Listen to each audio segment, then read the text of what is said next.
안녕하십니까. 저는 박진수라고 합니다. 35년간 금융업계, 정확히는 증권사에서 숫자를 다루며 살아왔습니다. 평생을 돈의 흐름을 읽고 자산을 불리는 일에 매달렸지요. 절약과 투자는 제 삶의 가장 큰 미덕이었습니다. 젊은 시절부터 노후 대비를 철저히 했고 덕분에 남들이 부러워할 만한 자산을 모으고 은퇴할 수 있었습니다. 화려했던 현역 시절을 뒤로하고 은퇴를 맞이했을 때 처음에는 홀가분함과 함께 약간의 기대감도 있었습니다. 하지만 예상보다 빨리 찾아온 것은 깊은 공허함이었습니다. 매일 아침 출근하던 긴장감은 사라지고 조용한 집안에는 무거운 시간만이 흘렀습니다. 평생 모은 자산은 통장에 쌓여 있었지만 막상 그 돈을 어디에 어떻게 써야 할지조차 막막해졌습니다. 마치 사회에서 더 이상 쓸모없는 존재가 된 듯한 무력감에 시달리기도 했습니다. 가장 견디기 힘들었던 것은 어쩌면 자존심의 문제였는지도 모릅니다. 자식들이 용돈이라도 쥐어주면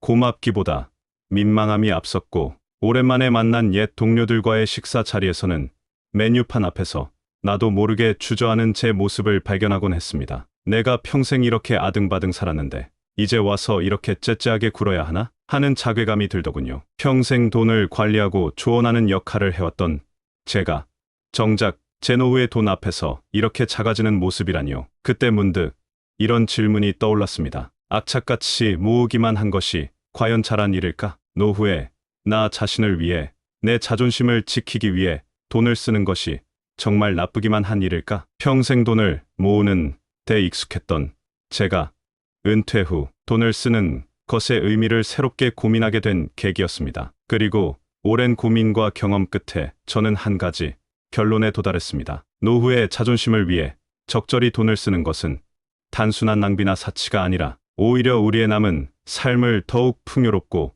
활기차게 만드는 현명한 투자가 될 수 있다는 것입니다. 돈 때문에 현재의 즐거움을 너무 옥죄거나 반대로 무분별한 소비로 미래를 불안하게 만들지 않으면서 어떻게 하면 돈을 통해 노후의 자존심을 지켜나갈 수 있을지에 대한 저의 솔직한 경험담을 들려드리겠습니다. 부디 저의 이야기가 여러분의 행복하고 품위 있는 노후 설계에 작은 도움이 되기를 바랍니다. 노후의 나를 위해, 내 자존심을 위해 돈을 쓰는 것이 정말 나쁘기만 한 일일까에 대한 첫 번째 답을 이제 이야기해볼까 합니다. 평생을 아끼고 모으는 데 집중했던 제가 깨달은 것은 은퇴 후 줄어든 수입만큼이나 두려운 것이 바로 관계의 축소와 그로 인한 자존감의 하락이었습니다. 그래서 저는 노후에 자존심을 위해 돈을 쓰는 것이 나쁘지만은 않은 첫 번째 이유로 바로 품격 있는 관계 유지를 위한 투자라고 말씀드리고 싶습니다. 고대 그리스의 철학자 아리스토텔레스는 인간은 사회적 동물이다라고 말했습니다. 우리는 타인과의 관계 속에서 살아가며 정체성을 확인하고 삶의 의미를 찾습니다. 하지만 은퇴는 필연적으로 사회적 관계망의 축소를 가져옵니다. 매일 얼굴을 보던 직장 동료들과의 만남은 뜸해지고 사회적 역할의 상실은 때로 우리를 외롭게 만들지요. 이때 움츠러들기만 한다면 고립감은 더욱 깊어질 수밖에 없습니다. 제가 금융업계에 몸담고 있을 때 인맥 관리는 매우 중요한 업무 중 하나였습니다. 고객과의 신뢰를 쌓고 유용한 정보를 교류하기 위해 식사를 대접하고 때로는 작은 선물을 건네기도 했지요. 경조사를 꼼꼼히 챙기는 것은 기본이었습니다. 그때는 그것이 당연한 업무의 연장이자 미래를 위한 투자라고 생각했습니다. 돌이켜보면 그때의 저는 관계를 유지하고 발전시키기 위해 시간과 정성, 그리고 돈을 쓰는 것에 지금보다 훨씬 익숙했던 것 같습니다. 은퇴 후 모든 것이 달라졌습니다. 이제는 누군가에게 먼저 연락해서 만나자고 말하기가 망설여졌습니다. 혹시라도 내가 부담스러운 존재가 되는 것은 아닐까? 혹은 예전처럼 내가 대접할 형편이 되지 못하는데 만나서 뭐하나 싶은 자격지심도 슬그머니 고개를 들었습니다. 서론에서 잠시 언급했던 것처럼 오랜만에 만난 친구들과의 식사 자리에서 메뉴판의 가격을 힐끔거리던 제 모습은 스스로에게도 참 실망스러웠습니다. 그러던 어느 날 큰 용기를 내어 옛 동료 몇 명에게 먼저 연락했습니다. 그리고 조금은 번듯한 식당을 예약하고 제가 대접하겠다고 말했습니다. 솔직히 처음에는 이 나이에 무슨 허세냐는 마음도 있었고 아내에게는 굳이 그럴 필요까지 있냐는 핀잔을 듣기도 했습니다. 하지만 약속 장소에 모인 친구들의 얼굴에는 반가움과 함께 약간의 놀라움이 스치는 듯했습니다. 어쩐 일이냐? 박 지점장이 밥을 다 사고 하는 농담 섞인 인사에 멋쩍게 웃으며 자리에 앉았습니다. 그날 우리는 시간 가는 줄 모르고 이야기를 나눴습니다. 과거의 추억, 현재의 삶, 그리고 미래에 대한 걱정까지. 비싼 음식 맛보다 더 값졌던 것은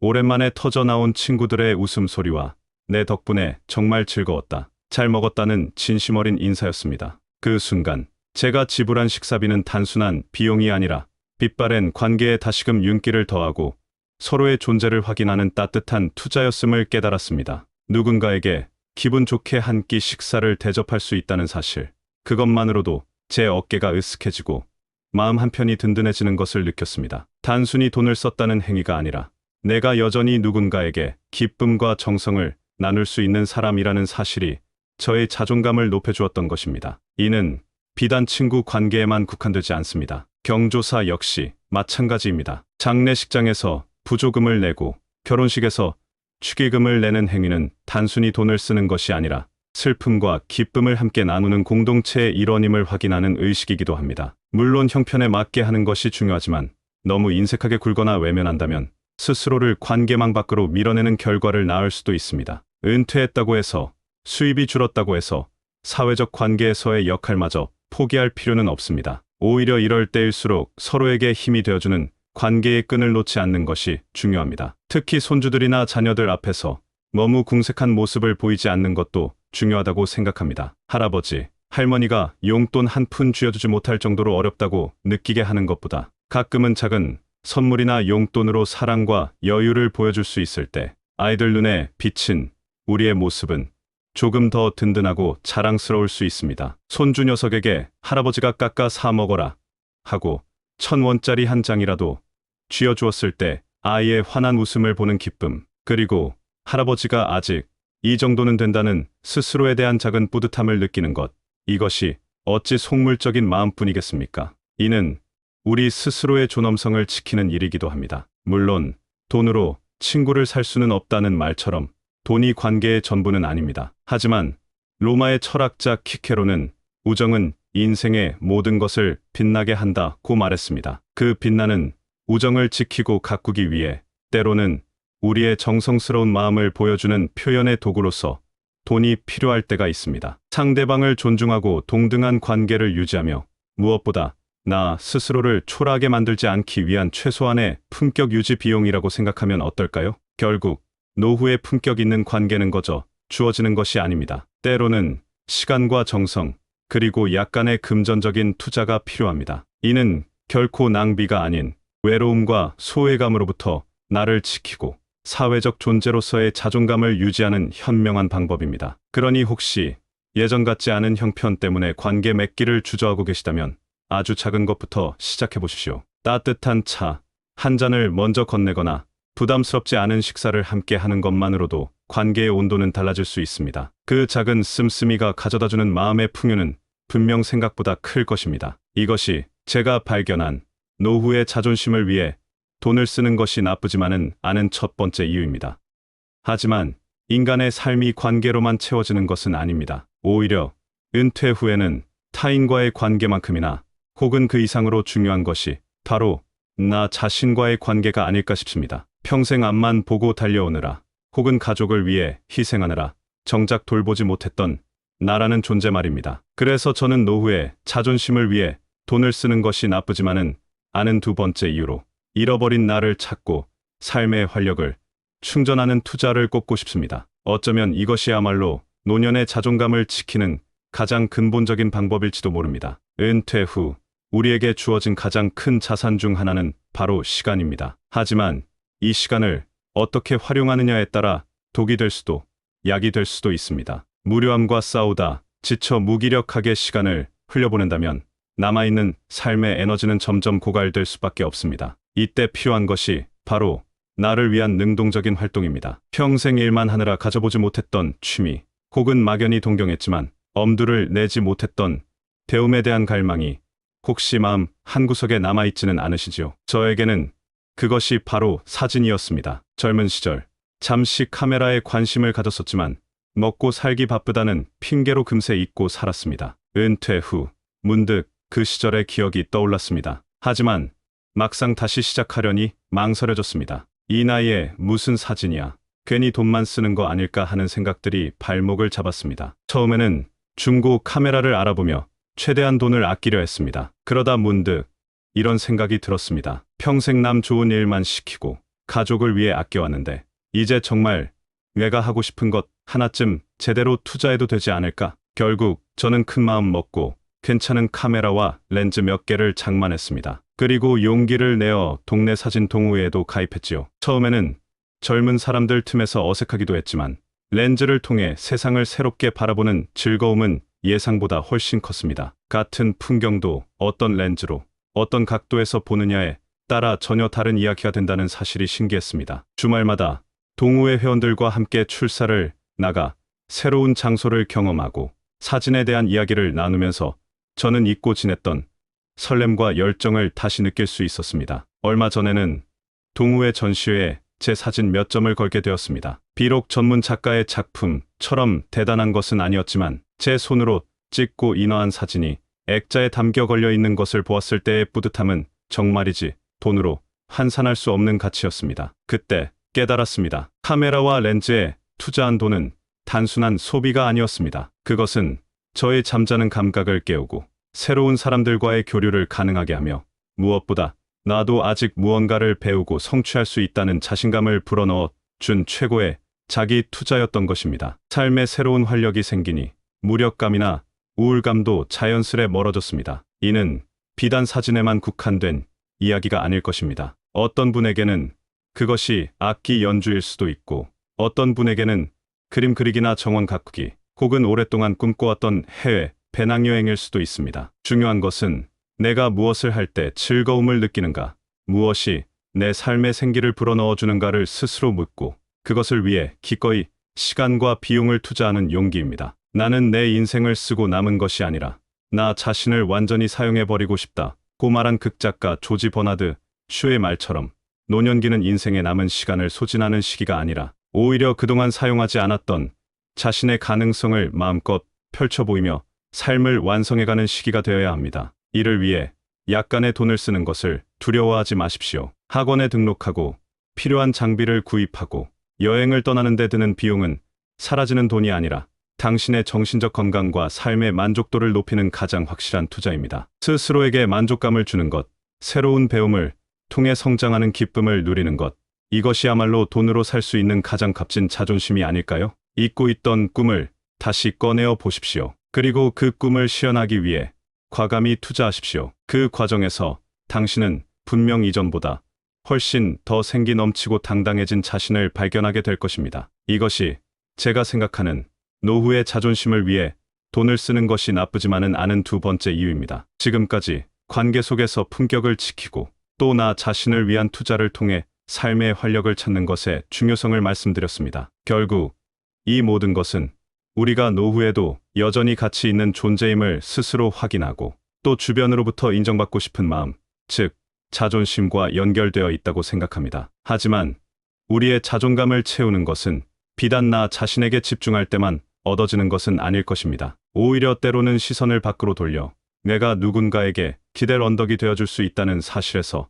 더 큰 만족감과 존엄성을 느낄 수 있습니다. 그래서 저는 노후에 자존심을 위해 돈을 쓰는 것이 나쁘지만은 않은 세 번째 이유로 베풀므로써 확인하는 존엄성과 역할을 이야기하고 싶습니다. 이는 어쩌면 우리네 부모 세대가 평생 자식을 위해 헌신하며 느꼈을 법한, 그러나 이제는 입장이 바뀌어 우리가 다시금 경험할 수 있는 소중한 감정일지도 모릅니다. 솔직히 말씀드리면 은퇴 후 자녀들에게 용돈을 받거나 이런저런 도움을 받는 것이 처음에는 영 어색하고 마음이 편치 않았습니다. 평생 자식들 뒷바라지하며 살아왔는데 이제 와서 신세 지는 것 같아 자존심이 상하기도 했지요. 아마 많은 분들이 비슷한 감정을 느끼셨을 겁니다. 그런데 어느 날 문득 이런 생각이 들었습니다. 내가 언제까지 받기만 해야 하나?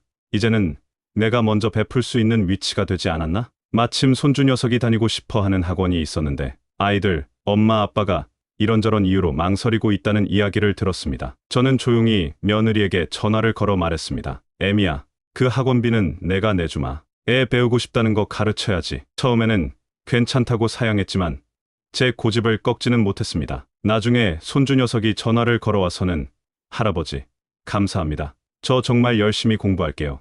하고 씩씩하게 말하는데 가슴 한편이 뜨거워지는 것을 느꼈습니다. 그때 제가 느낀 감정은 단순히 돈을 썼다는 만족감이 아니었습니다. 그것은 바로 내가 아직 이 아이에게 그리고 이 가정의 든든한 버팀목이 되어줄 수 있구나 하는 자부심이자 존엄성이었습니다. 명절에 자식들 몰래 손주들 주머니에 용돈을 두둑이 찔러줄 때도 마찬가지입니다. 아이고, 아버지, 뭘 이런 걸 주세요.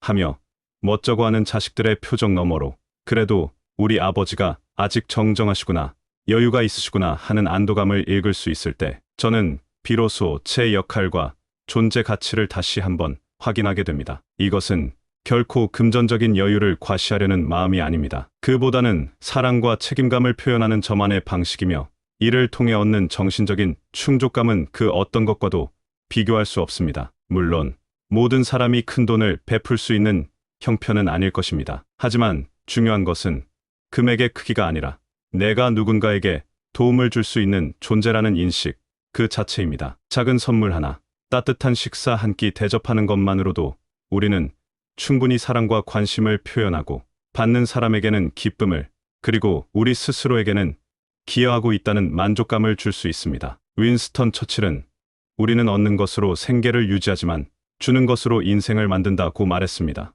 노년기에 접어들어 주는 기쁨을 다시 발견하는 것은 어쩌면 우리의 남은 인생을 더욱 의미 있고 풍요롭게 만드는 열쇠일지도 모릅니다. 자녀들에게 의지하는 입장에서 벗어나 오히려 그들에게 무언가를 해줄 수 있다는 사실은 우리에게 큰 심리적 안정감과 함께 당당함을 선사합니다. 그것이 때로는 학원비가 되기도 하고 때로는 따뜻한 밥 한 끼 혹은 그저 손주에게 건네는 작은 용돈일지라도 그 안에 담긴 마음과 그것이 가져다주는 자존감의 회복은 결코 작지 않습니다. 감당 가능한 범위 내에서의 베풀음은 우리 스스로의 존엄성을 지키고 가족과 사회 안에서 여전히 중요한 역할을 하고 있음을 확인시켜주는 소중한 행위입니다. 이것이 제가 경험하고 깨달은 노후의 자존심을 위해 돈을 쓰는 것이 나쁘지만은 않은 세 번째 이유입니다. 지금까지 저는 노후의 자존심을 위해 돈을 쓰는 것이 관계 유지, 자기 성장, 그리고 역할 확인이라는 측면에서 긍정적인 의미를 가질 수 있다는 말씀을 드렸습니다. 하지만 여기서 반드시 짚고 넘어가야 할 중요한 지점이 있습니다. 바로 균형입니다. 제가 아무리 자존심을 위한 소비의 긍정적인 측면을 강조했다 하더라도 이것이 결코 분수에 맞지 않는 낭비나 허영심에 기댄 과실을 정당화하는 것은 아닙니다. 자칫 잘못하면 품격을 지키기 위한 소비가 주변 사람들에게 이화감을 주거나 정작 중요한 미래를 불안하게 만드는 함정이 될 수도 있기 때문입니다. 실제로 제가 가입한 사진 동호회에서도 가끔 그런 분들을 봅니다. 필요 이상으로 고가의 장비를 계속 구입하며 과시하거나 다른 회원들과의 경쟁심 때문에 무리한 지출을 하는 모습 말입니다. 또 자녀들 입장에서는 부모님의 씀씀이가 혹시 노후 자금을 너무 빨리 소진시키는 것은 아닌지 염려할 수도 있을 것입니다. 평생 재무 관리를 해온 제 입장에서 말씀드리자면 노후의 소비 역시 철저한 계획과 원칙 아래 이루어져야 합니다. 자신의 재정 상황을 냉철하게 파악하고 가치 있는 소비와 불필요한 지출을 구분하는 지혜가 반드시 필요합니다. 단순히 남에게 보여주기 위한 소비 혹은 순간적인 감정에 휩쓸린 충동 구매는 경계해야 합니다. 핵심은 감당 가능한 범위 내에서의 품격 유지입니다. 무조건 아끼는 것만이 능사가 아니듯 무분별한 씀씀이 역시 결코 바람직하지 않습니다. 미래에 대한 대비와 현재의 만족 사이에서 현명한 균형점을 찾는 것, 이것이야말로 품격 있는 노후를 위한 가장 중요한 조건일 것입니다. 결론적으로 제가 35년간의 금융맨 생활과 은퇴 후의 경험을 통해 얻은 깨달음은 이것입니다. 노후에 우리의 자존심을 지키기 위해 돈을 쓰는 것은 세 가지 중요한 이유. 품격 있는 관계를 유지하고 잃어버린 나를 찾아 삶의 활력을 충전하며 베풀음을 통해 존엄성과 역할을 확인하는데 긍정적인 역할을 할 수 있다는 것입니다. 돈은 그 자체로 좋은 것도 나쁜 것도 아닙니다. 어떻게 사용하느냐에 따라 우리의 노후를 더욱 풍요롭게 만드는 강력한 도구가 될 수도 있고 반대로 우리를 불안과 후회로 몰아넣는 원인이 될 수도 있습니다. 핵심은 앞서 강조했듯이 균형입니다. 미래에 대한 막연한 불안감 때문에 현재 누릴 수 있는 소소한 기쁨과 품위를 너무 옥죄지도 말고 그렇다고 순간의 허영심이나 과시욕에 빠져 소중한 노후 자산을 헛되이 낭비하지도 않는 지혜가 필요합니다. 부디 돈의 노예가 되지 마십시오. 대신 돈을 현명하게 활용하여 여러분 자신의 품격을 스스로 디자인하십시오. 당신의 노후는 아직 끝나지 않았습니다. 오히려 새로운 가능성으로 가득한 시간일 수 있습니다. 저 박진수 역시 때로는 카메라를 들고 세상을 향해, 때로는 오랜 친구들과 웃음꽃을 피우며, 또 때로는 사랑하는 가족들에게 작은 정성을 베풀면서 그렇게 돈을 통해 얻은 자신감과 품격으로 당당하고 활기찬 노후를 만들어가고 있습니다. 여러분의 빛나는 노후를 진심으로 응원합니다.